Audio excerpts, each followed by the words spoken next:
The rain fell cold that November morning in 1992, not the gentle English mist that tourists photograph through palace gates, but a heavy, soaking rain that turned the gravel driveways dark and made the ancient stones weep. Inside Windsor Castle, in a room few photographers had ever seen, Queen Elizabeth II sat alone at a desk built for her great-great-grandmother. The year would later be deemed her annus horribilis, a horrible year. Marriages were collapsing, reputations were burning, and somewhere in the maze of properties her family controlled, secrets were hiding in plain sight. Properties that carried names the public knew, but histories the public would never hear. Estates where the myth of royal perfection met the reality of human ambition, financial desperation, and decisions made in shadows. This is not a story about Buckingham Palace. Everyone knows that gilded cage. This is about the other places, the ones without postcards, the country houses where deals were made and fortunes were protected, the urban mansions purchased under shell companies and holding trusts, the crumbling estates that cost more to maintain than entire towns generate in revenue, the places where, if you looked closely enough, you'd see not just wealth, but the machinery that protects it, and the casualties left behind when that machinery breaks down. The British royal family controls an empire of property, not in the ceremonial sense, but in the cold legal sense.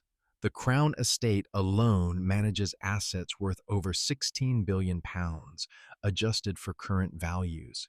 That's separate from the Duchy of Lancaster, which funnels millions directly to the monarch each year. Separate again from the Duchy of Cornwall, which funds the heir. Then there are the private holdings, purchased with inherited wealth, maintained with public curiosity, hidden behind centuries of legal frameworks designed specifically to keep outsiders from asking questions. Some of these properties you've heard of: Sandringham, Balmoral, but there are others, properties that don't appear in the official tours, homes that were bought, used, and quietly disposed of when they became inconvenient.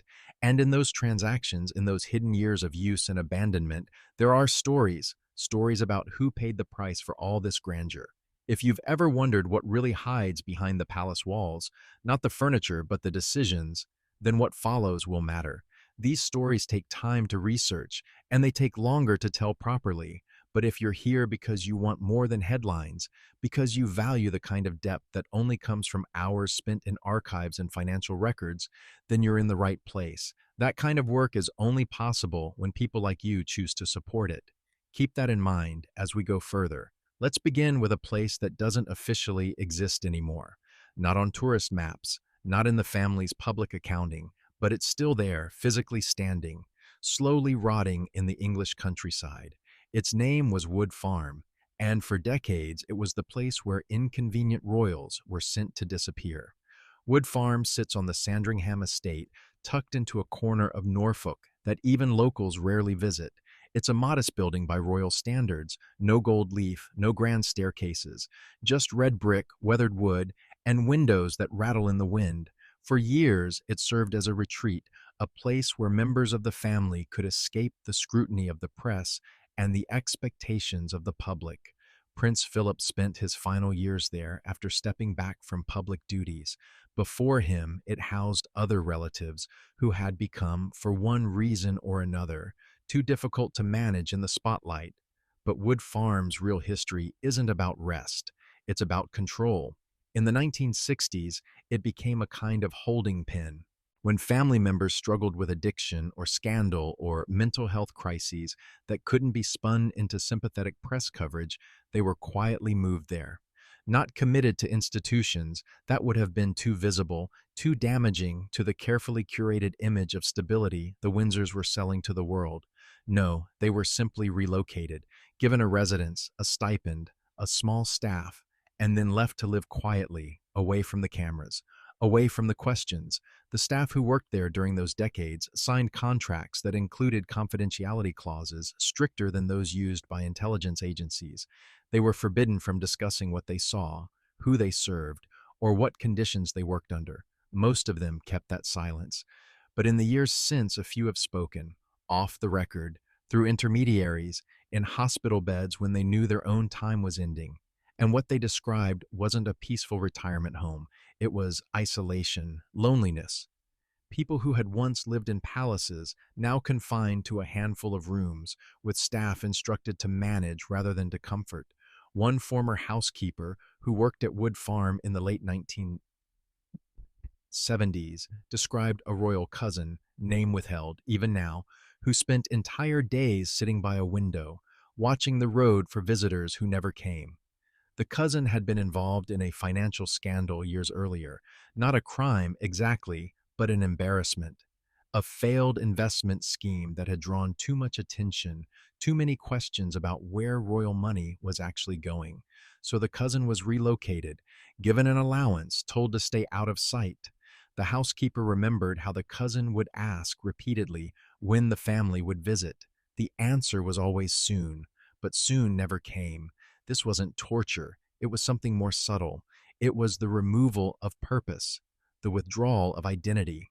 When you are born into a family where your value is determined entirely by your visibility, your usefulness to the brand, being made invisible is a kind of death. And Wood Farm became the place where that death happened slowly, quietly, without headlines. The operating costs for maintaining Wood Farm, even in its reduced state, ran into the hundreds of thousands of pounds annually. Adjusted for inflation, the total spent on keeping that single property functional during the decades it served as a royal exile site would exceed £18 million today. That money came from the Duchy of Lancaster, private royal funds, yes, but funds that exist only because of a medieval land grab that has never been meaningfully questioned or reformed. Taxpayers didn't pay for Wood Farm directly, but they paid for the system that made Wood Farm possible. Before moving on, ask yourself, what does it mean to have so much wealth, so much power that you can simply erase people from public view without anyone noticing? That you can maintain entire properties for the sole purpose of hiding inconvenience?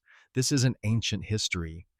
This is how the machinery still works, but Wood Farm is small, quiet, a footnote in the larger architecture of royal property. If you want to understand the true scale of what the Windsors control, you need to look at something bigger, something that was never supposed to become public knowledge.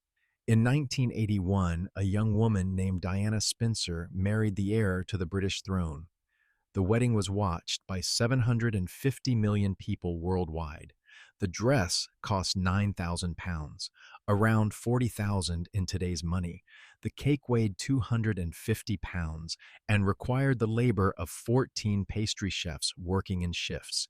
It was a spectacle designed to project permanence, fairness, and the continuation of a beloved institution. But behind the scenes, even as the vows were being made, another transaction was taking place. Charles, the Prince of Wales, had a problem. His bachelor life had included relationships, properties, and financial arrangements that didn't fit the narrative the palace was trying to sell. There were country homes where he had spent weekends with married women, London apartments leased under the names of trusted aides used for meetings that couldn't be scheduled officially. And there was Highgrove House. Highgrove in Gloucestershire was purchased in 1980 for £865,000. Adjusted for inflation, that's roughly £3.6 million today. It was bought from the Macmillan family using funds from the Duchy of Cornwall. The official story was that it would serve as the future marital home for Charles and his bride, a place where they could build a life together, away from the intensity of London. The press loved this, a fairy tale couple in a country estate, raising children among gardens and rolling hills. But the reality was different. Highgrove was always Charles's house. Diana was a guest. The interior design reflected his tastes. The guest lists were his friends. The staff answered to him. When Diana tried to make changes, small things, like rearranging furniture or choosing new curtains, she was gently but firmly redirected. This was not her home, it was his. And the financial structure reflected that. The property was held in trust by the Duchy of Cornwall, meaning it would pass to the next Prince of Wales, regardless of what happened to the marriage. Diana had no equity, no ownership stake. If the marriage ended, she would leave with nothing from Highgrove. This isn't unusual in aristocratic families. Property is protected, wealth is kept within bloodlines, but the cruelty of it is in the presentation. Diana was sold to the world as a princess, a partner, a co-equal in a grand love story, but legally, financially, she was a tenant, and she knew it. The cost of maintaining Highgrove quickly spiraled. Charles wanted organic gardens long before that was fashionable. He hired specialists from across Europe. He commissioned landscape architects to redesign the grounds according to historical English garden principles. He installed rare plant species that required climate-controlled greenhouses and full-time horticultural staff. The operating costs exceeded £500,000 annually by the mid-1980s.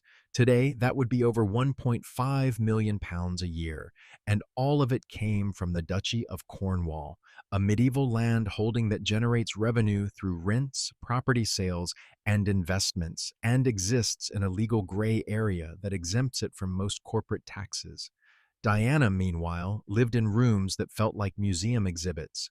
Visitors would later describe Highgrove as beautiful but cold, the kind of place where you didn't feel comfortable sitting on the furniture, where every object had a history you were afraid to disturb. She spent years there, raising two sons, attending official functions, and slowly realizing that the life she had been promised was never going to materialize. The marriage collapsed. The press blamed her for being difficult, emotional, unstable. They blamed Charles for being distant, cold, still in love with another woman, but no one talked about the property. No one asked what it does to a person to live in a house that legally isn't yours, maintained by wealth you can't access, surrounded by staff whose loyalty is to someone else. If this made you pause, that pause matters. If you're starting to see the architecture beneath the surface, that awareness is exactly why these stories need to be told. Support for this kind of work doesn't come from ads alone. It comes from people who recognize that some questions are worth asking, even when they make us uncomfortable. Remember that as we go deeper, Highgrove was just one piece. There were others, so many others. In 1986, the Duchy of Cornwall purchased a property in Herefordshire called Harewood Park. The cost was never publicly disclosed, but land records suggest a figure close to £1.2 million. The official purpose was agricultural investment. The duchy managed farmland across the southwest, generating income through tenant farmers who paid rent to the estate. Harewood Park fit that model, except it didn't. Within 2 years, the property was leased to a private company with ties to one of Charles's close advisors.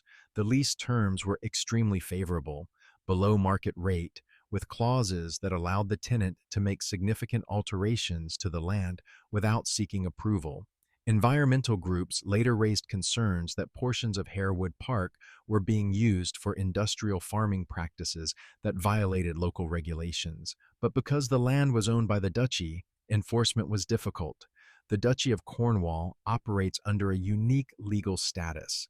It's not a corporation, it's not a government entity, it's a private estate held in trust for the Prince of Wales, but it has sovereign immunity in many legal contexts. That means it can't be sued in the same way a private landlord can. It doesn't pay corporation tax. It doesn't have to disclose its full financial records. It exists in a legal twilight, protected by centuries of precedent that have never been seriously challenged. Harewood Park eventually became a political embarrassment. Questions were raised in Parliament. Investigative journalists started digging into the duchy's land management practices. So the property was quietly sold in 1994 at a profit. The buyer was a shell company registered in Jersey, one of the Channel Islands known for tax haven laws.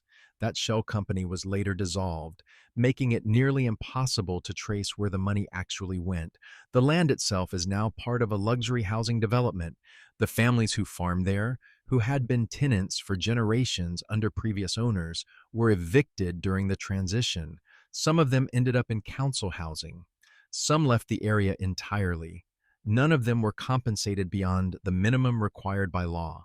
This is how generational wealth protects itself, not through violence, but through layers, legal structures within legal structures, properties bought on and sold through intermediaries, profits moved offshore, and when questions are asked, silence, or, if necessary, a small public statement expressing regret without admitting fault.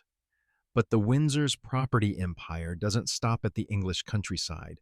It extends into London, into urban wealth, into neighborhoods where the average apartment costs more than most people will earn in a lifetime.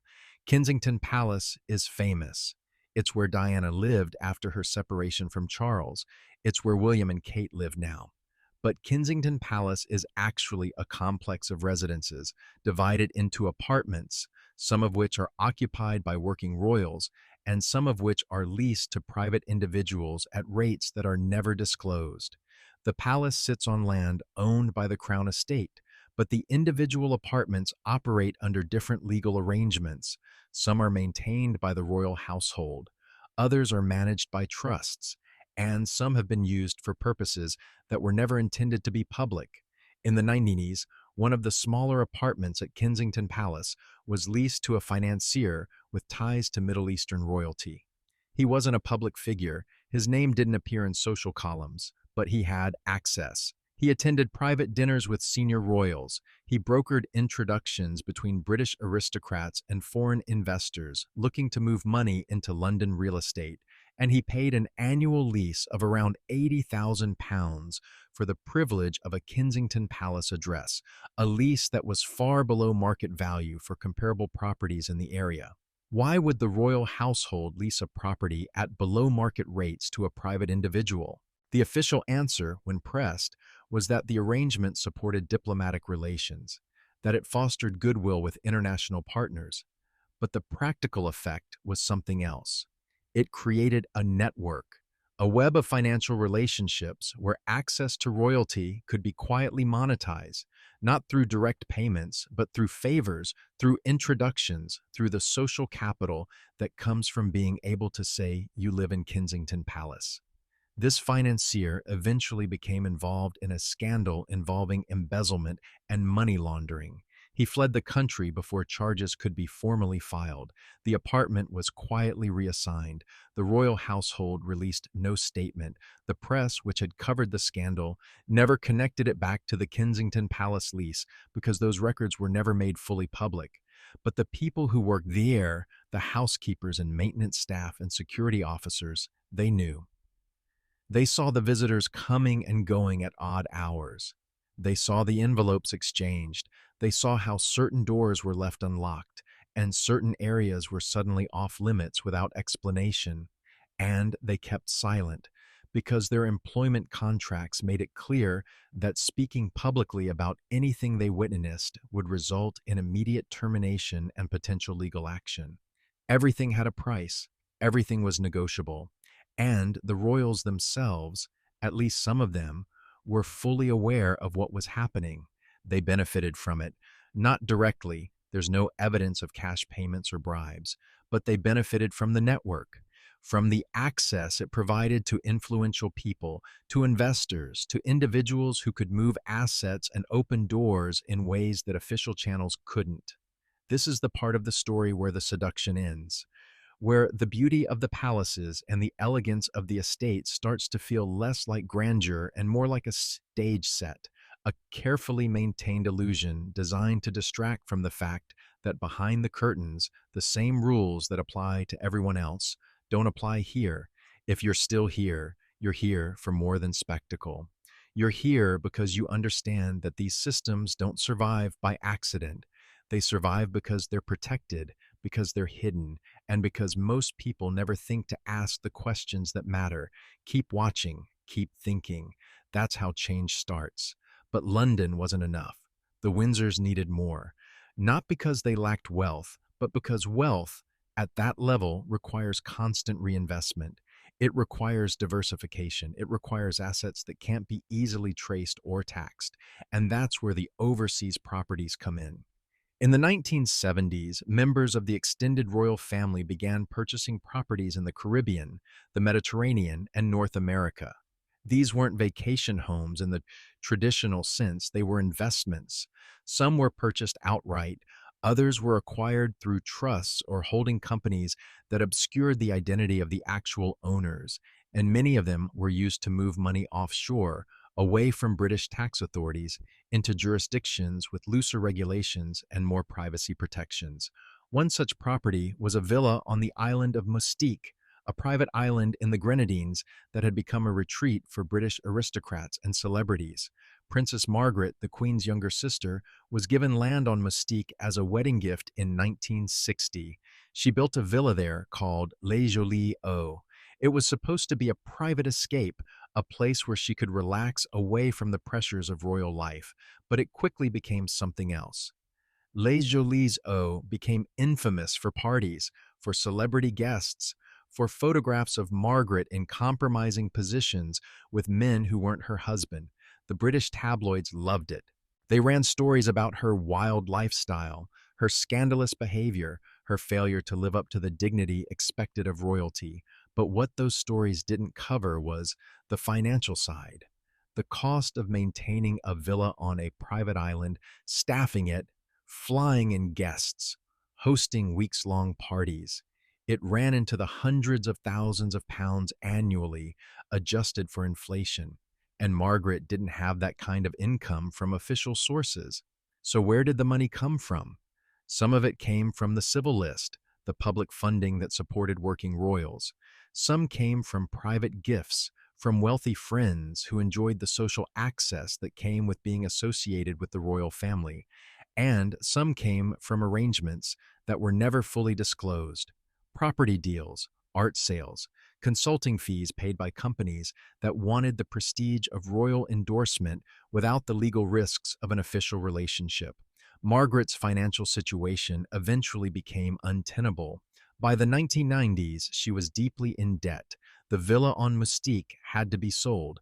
The buyer was an American businessman who had no obvious connection to the royal family, but who later appeared as a guest at several private royal functions. The sale price was never disclosed. Margaret continued to visit Mustique occasionally, staying as a guest of friends, but she never owned property there again. The lesson here isn't about Margaret's personal failings. It's about the system, about how wealth at this level creates its own gravity, pulling in resources and people and opportunities in ways that are almost invisible from the outside, and about how, when that system starts to fail, when the debts pile up and the scandals multiply, the people at the top find ways to escape, while the people below them, the staff, the tenants, the communities that depend on those estates, are left to deal with the consequences.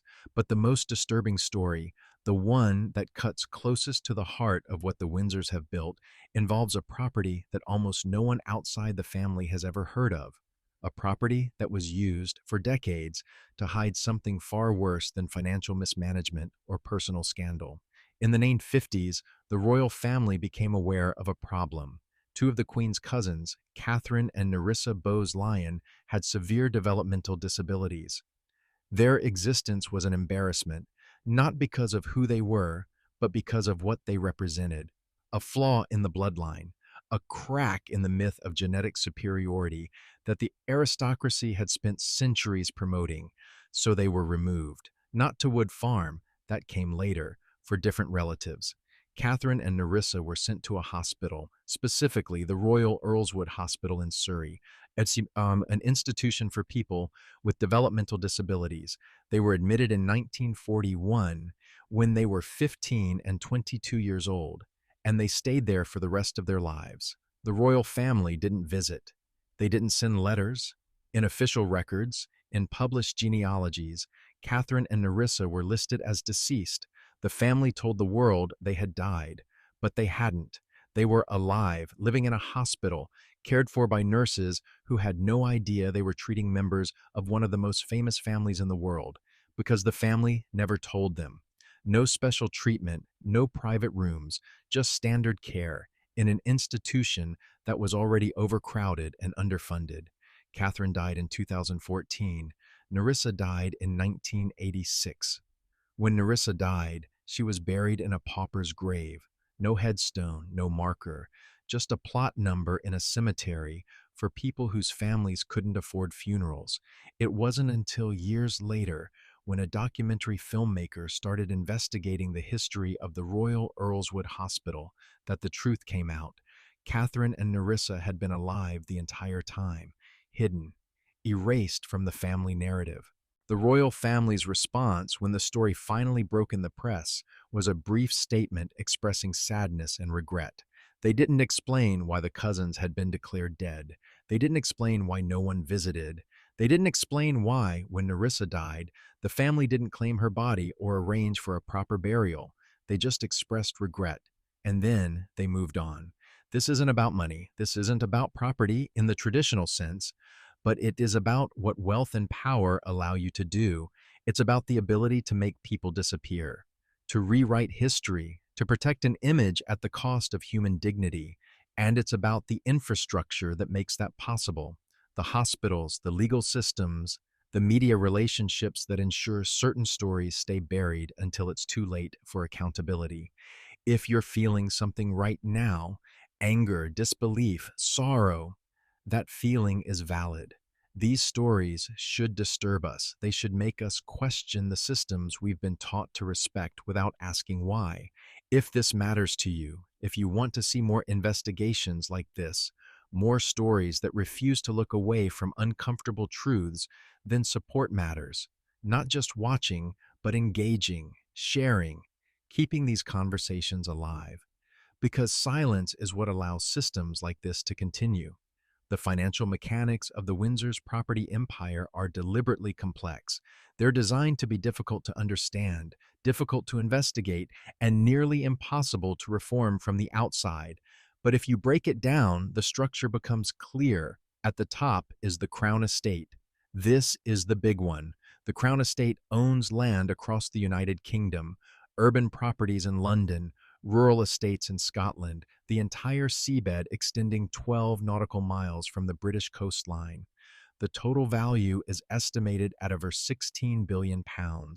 But here's the twist: the Crown Estate doesn't belong to the royal family. It belongs to the Crown as an institution. The monarch doesn't own it personally. When Edward VIII abdicated in 1936, he didn't get to take any Crown Estate properties with him. They stayed with the Crown. But the monarch does benefit from the Crown Estate. In 2011, the sovereign grant system was established. Under this system, the royal family receives an annual payment equal to 15% of the Crown Estate's profits from 2 years prior. In recent years, that's amounted to around £85 million annually. That money funds official duties, property maintenance, staff salaries, and travel.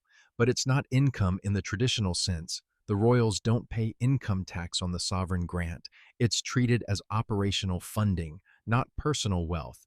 Then there are the duchies. The Duchy of Lancaster belongs to the monarch personally. It generates around £24 million per year in revenue, which goes directly to the Queen or King, depending on who's on the throne. That money is private. It's not reported in detail. The monarch does pay income tax on it voluntarily, but the rate and the deductions are not disclosed. The Duchy of Cornwall belongs to the Prince of Wales.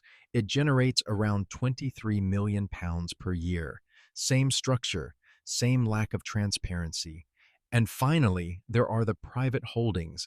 Balmoral and Sandringham, the two most famous private royal estates, were purchased by Queen Victoria and King Edward VII using personal funds.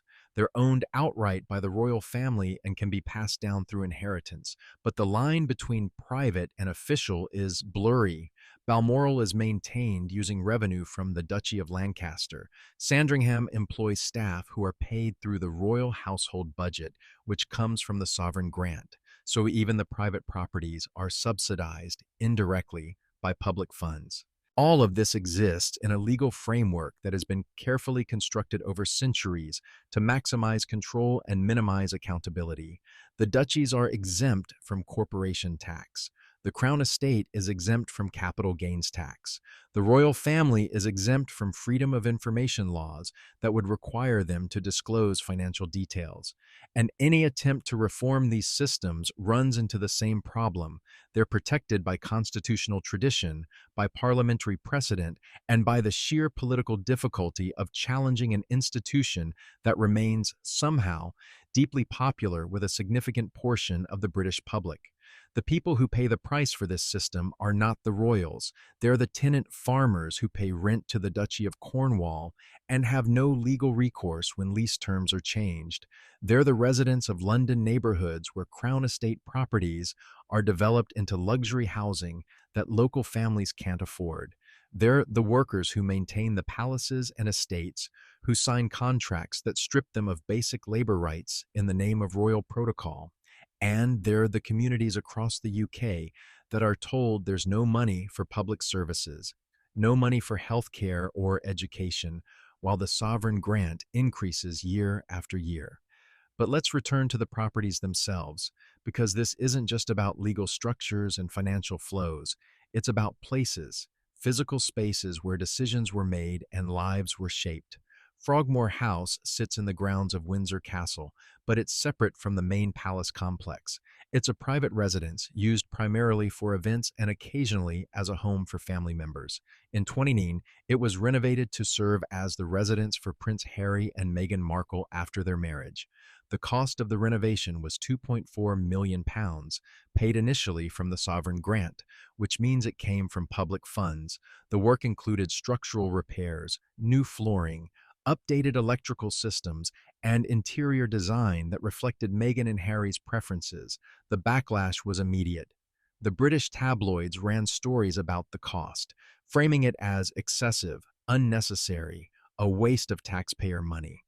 The criticism was particularly harsh toward Meghan, who was already facing intense scrutiny and racist abuse from the press. What the stories didn't mention was that Frogmore House had been neglected for years. The property needed repairs regardless of who lived there. And the £2.4 million figure included work that would have been necessary for any occupant. But the damage was done. The narrative was set. Harry and Meghan were entitled, wasteful, out of touch. When they eventually stepped back from royal duties and moved to North America, they repaid the renovation costs in full, £2.4 million, paid back to the sovereign grant. The press barely covered the repayment.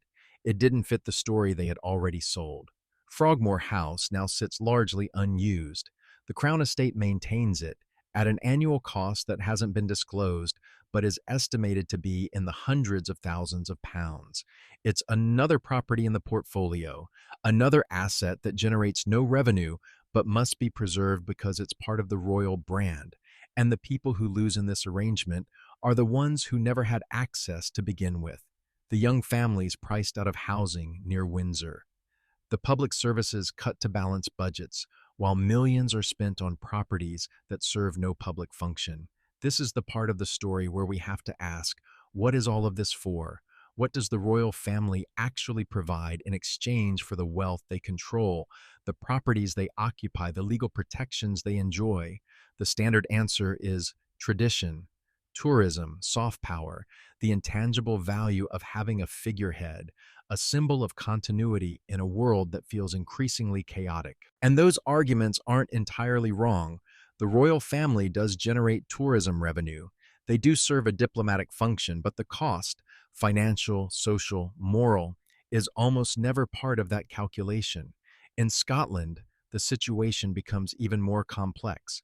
Balmoral Castle, the royal family's Scottish residence, sits on 50,000 acres of land in the Highlands. It's privately owned, purchased by Prince Albert in 1852 as a gift for Queen Victoria. The estate includes forests, rivers, and grouse moors. It employs around 50 full-time staff and many more seasonal workers during the summer months when the family is in residence. The annual operating costs are estimated at over £3 million. But Balmoral isn't just a residence, it's a working estate. The land is used for hunting, particularly deer and grouse. Wealthy clients pay tens of thousands of pounds for the privilege of hunting on royal land. That revenue goes to the estate, helping to offset the operating costs. But the environmental impact of maintaining grouse moors, land management practices that involve burning vegetation, controlling predator populations, and restricting access to large areas of wilderness, has been heavily criticized by conservationists. Grouse moors are essentially ecological deserts. They're managed to maximize the population of a single species, red grouse, which are then shot for sport. The land can't be used for anything else. It can't support diverse wildlife. It can't be accessed by hikers or campers without permission. It exists solely to provide entertainment for wealthy hunters and revenue for the estate.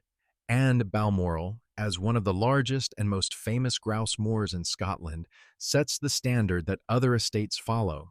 There have been calls to reform Scottish land ownership laws, to break up large estates like Balmoral, and redistribute the land for public use or conservation. But those calls run into the same political obstacles as every other attempt to reform the royal property system. Balmoral is privately owned. The family can argue legitimately that any attempt to seize or regulate their land would be a violation of property rights, and because of their status, because of the constitutional protections they enjoy, challenging them legally is nearly impossible. Meanwhile, the communities around Balmoral struggle. Highland Scotland has some of the highest rates of rural poverty in the UK. Young people leave because there are no jobs, no affordable housing, no opportunities. The land is there, 50,000 acres of it, but it's locked away, used for the benefit of a single family and the wealthy clients they serve. The people who have lived in those communities for generations, whose ancestors worked that land long before the royals arrived, have no claim to it. They're told to be grateful for the employment the estate provides, for the tourism it generates, but that gratitude comes at the cost of any real control over their own futures. Before moving on, ask yourself, is this the best use of 50,000 acres? Is this the society we want to build, where land and wealth are concentrated in the hands of a few, protected by laws that most people don't even know exist? These aren't rhetorical questions. They're the questions we have to ask if we want anything to change. Let's talk about something darker, something that doesn't fit neatly into the narrative of quaint royal estates and historical tradition. Let's talk about Jeffrey Epstein. Epstein's connections to British royalty are well documented. He was friends with Prince Andrew. He visited royal properties. He flew Andrew on his private jet to private islands where crimes were taking place. But what's less discussed is how those connections were enabled by the infrastructure of royal property and privilege. Andrew had access to properties that most people couldn't touch. Private apartments, country estates, villas in foreign countries, places where meetings could happen away from public scrutiny, where travel records could be obscured, where staff were trained not to ask questions. That infrastructure didn't cause Andrew's behavior, but it enabled it. It made it easier for him to move through the world without accountability, to believe that he was above the rules that apply to everyone else. When the allegations against Andrew became public, when victims came forward and demanded justice, the response from the royal family was institutional protection. Andrew was removed from public duties, but he wasn't held accountable in any meaningful way. He gave one disastrous interview where he defended his friendship with Epstein and showed no empathy for the victims, and then he retreated, back into the properties, back into the system that had protected him his entire life. A civil case was eventually filed by Virginia Giuffre, one of Epstein's victims, who alleged that Andrew had sexually assaulted her when she was a teenager. Andrew denied the allegations. His legal team fought the case aggressively, using every available procedural mechanism to avoid trial. Eventually, a settlement was reached. The terms were not disclosed, but reports suggest Andrew paid millions of pounds to Giuffre. Where did that money come from? The official answer is private funds, but Andrew doesn't have a significant independent income. His wealth comes from the family, from trusts and allowances tied to the very properties and systems we've been discussing.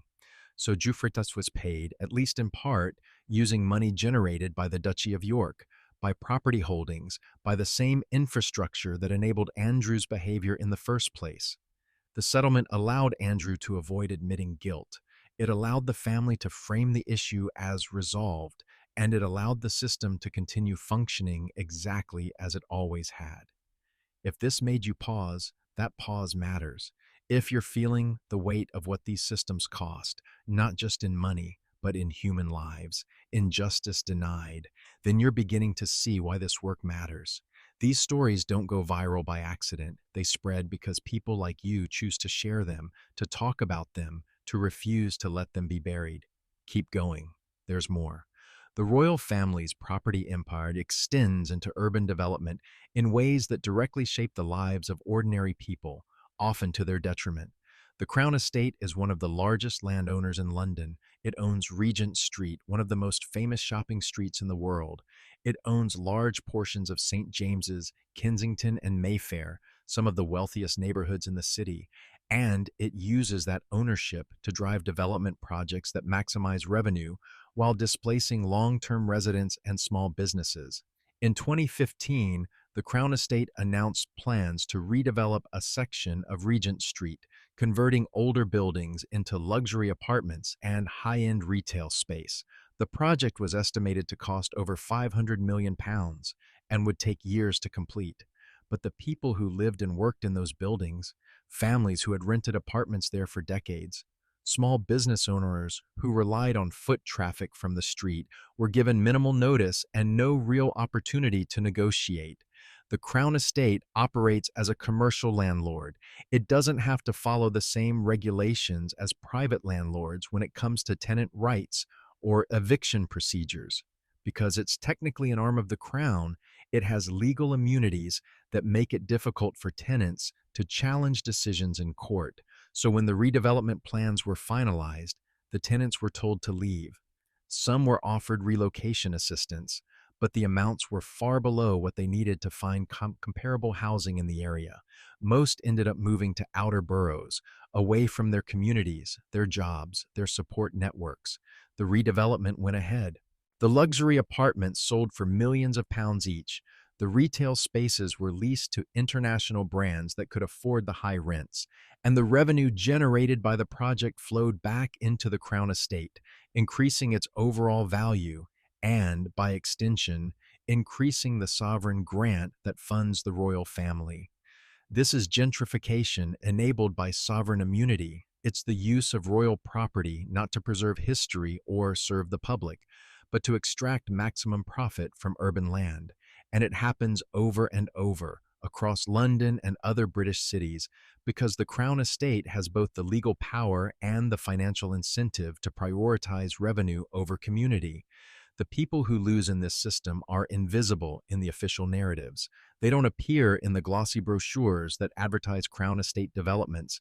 They don't get interviewed on the news. They just disappear, absorbed into the larger housing crisis that grips the UK, and their stories become one more forgotten footnote in the history of royal wealth. There's a broader pattern here, and it's important to see it clearly. The royal family's property empire isn't just about owning land or buildings. It's about controlling narratives. It's about creating a legal and financial structure so complex that most people never think to question it, and it's about using tradition, pageantry, and public affection as a shield against accountability. When you visit Buckingham Palace, when you watch a royal wedding, when you see the Queen's Christmas message, you're seeing the surface, the performance. But beneath that surface is a machine that moves money offshore, that displaces communities, that hides inconvenient relatives, that protects predators. And that machine runs on property, on the legal structures that control it, on the centuries of precedent that make it nearly impossible to challenge. The question we have to ask is not whether the royal family should exist. That's a political question, and people will disagree. The question is whether the current system, the one that allows a single family to control billions of pounds worth of property, to operate above many of the laws that apply to everyone else, to make decisions that affect entire communities without meaningful oversight, is justifiable. And if it's not, what do we do about it? Let's zoom out. Let's look at the numbers in a way that makes the scale undeniable. The Crown Estate is valued at £16 billion. The Duchy of Lancaster is valued at around £700 million. The Duchy of Cornwall is valued at around £1 billion. Balmoral and Sandringham, the private estates, are estimated to be worth another £200 million combined. Add in the various properties held through trusts, the overseas holdings, the investments managed by Royal Financial Advisors, and you're looking at a total portfolio easily exceeding £20 billion. £20 billion, adjusted for inflation, for asset appreciation, for the accumulated value of centuries of land ownership. That number is almost incomprehensible, and all of it is controlled, directly or indirectly, by a single family, not earned through innovation or labor, not built through democratic process or public investment, inherited, passed down through bloodlines, protected by laws written to ensure that it can never be meaningfully challenged. Compare that to the average wealth of a British household. The median household wealth in the UK is around £300,000. That includes property, savings, pensions, everything. So the royal family's property portfolio is roughly 66,000 times the wealth of the average household. But that comparison almost undersells it because the average household's wealth is tied up in assets they need to survive. Their home, their retirement savings. They can't leverage it, can't use it to generate passive income, can't move it offshore to avoid taxes. The royals can and do. The annual revenue generated by the Duchy of Lancaster and the Duchy of Cornwall alone is around £47 million. That's income, not wealth. Income. £47 million a year, flowing to two people simply because of who their ancestors were. And that's on top of the sovereign grant, the public funding that supports official duties. So the royal family receives around £130 million per year in combined public and private income, while the average British household struggles with stagnant wages, rising costs, and austerity cuts that have gutted public services. This isn't sustainable, not economically and certainly not morally. But it continues because the system is designed to be invisible. Most people don't know how the duchies work. They don't know about the Crown Estate's legal immunities. They don't know that royal properties are being used to generate profit while communities are being displaced. They see the palaces and the ceremonies and they think tradition. They think history. They don't think exploitation. If you're still here, if you've stayed with this story through all the uncomfortable truths and the mounting evidence of systemic injustice, then you understand something important. You understand that awareness isn't enough, that knowing isn't the same as acting, but it's the first step. And the fact that you're here, that you're listening, means that step is possible. Support this kind of work. Share it. Talk about it, because these systems survive on silence. Let's end with a story that brings it all together. A story about a property that encapsulates everything we've discussed: the secrecy, the financial complexity, the human cost. In 2002, a small property on the outskirts of London was purchased by a trust registered in the Isle of Man. The Isle of Man is a crown dependency, a self-governing territory with close ties to the UK, but its own legal system. It's also a tax haven, known for banking secrecy and offshore finance. The property itself was unremarkable, a modest house in a suburban neighborhood, nothing that would attract attention, but the trust that purchased it was connected, through several layers of corporate entities, to financial advisors who worked for the royal family. The property was never occupied. It sat empty for years, the windows dark, the garden overgrown. Neighbors assumed it was an investment, bought by someone who planned to renovate and sell for a profit, but no work was ever done. The property just existed, quietly depreciating, while the trust that owned it paid minimal property taxes and filed no public records about its purpose or its beneficiaries. Then, in 2014, the property was sold. The buyer was another offshore entity, this one registered in the British Virgin Islands. The sale price was never disclosed. The property was demolished shortly after the sale, and the land was redeveloped into luxury apartments. The apartments sold for over £1 million each. What was the point of the original purchase? Why buy a property, leave it empty, and then sell it years later through a web of offshore entities? The most likely explanation is money laundering, or asset hiding, or simply the use of real estate as a vehicle to move money through systems where it can't be easily traced or taxed. And while there's no direct evidence connecting this specific property to the royal family, the patterns are there. The use of tax havens, the layers of trusts and corporations, the secrecy that makes it impossible to know who actually benefited from the transaction. This happens over and over across the UK and beyond. Properties bought and sold through structures designed to obscure ownership, wealth moved through channels that exploit legal loopholes and international banking systems. And the royal family, whether directly involved or simply benefiting from the ecosystem that their status creates, sits at the center of it. So, what do we do with all of this? What does it mean to know that the fairy tale is a lie, that the palaces are built on systems of exploitation, that the people we're taught to admire are protected by structures that harm the rest of us? It means we stop accepting tradition as justification.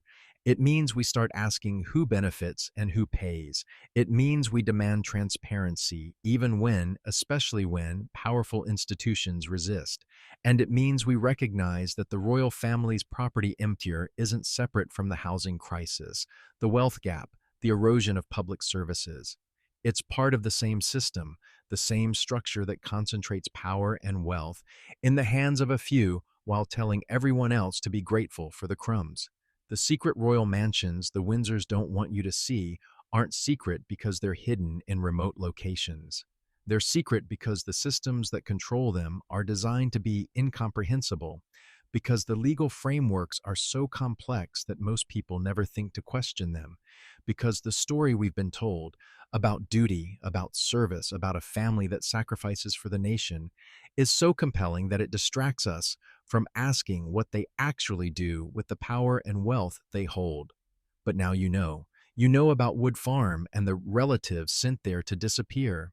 You know about Highgrove and the illusion of partnership that trapped Diana in a house that was never hers. You know about Kensington Palace and the financiers who bought access through below-market leases. You know about Balmoral and the 50,000 acres locked away for the entertainment of the wealthy. You know about the Crown Estate and the communities displaced to maximize profit. You know about the offshore properties and the layers of trusts designed to hide wealth and avoid taxes. And you know that this isn't an ancient history. This is happening now. The machinery is still running. The properties are still being used. The wealth is still being protected. The people at the bottom are still paying the price. If this story matters to you, if you believe that these questions are worth asking, that this kind of investigation is worth supporting, then what comes next is up to you. Share this, talk about it, demand better, because the only way these systems change is if enough people refuse to accept them. These stories take time. They take research. They take a willingness to look at uncomfortable truths and refuse to look away. That work is only possible when people like you make it possible. So if you're still here, if you've stayed until the end, thank you. Your attention matters. Your engagement matters. And what you do next, that matters most of all. The gates are still closed. The money is still there, hidden behind legal structures and centuries of tradition. But silence is breaking. And once you see the machinery, you can't unsee it. The question is, what will you do with that knowledge?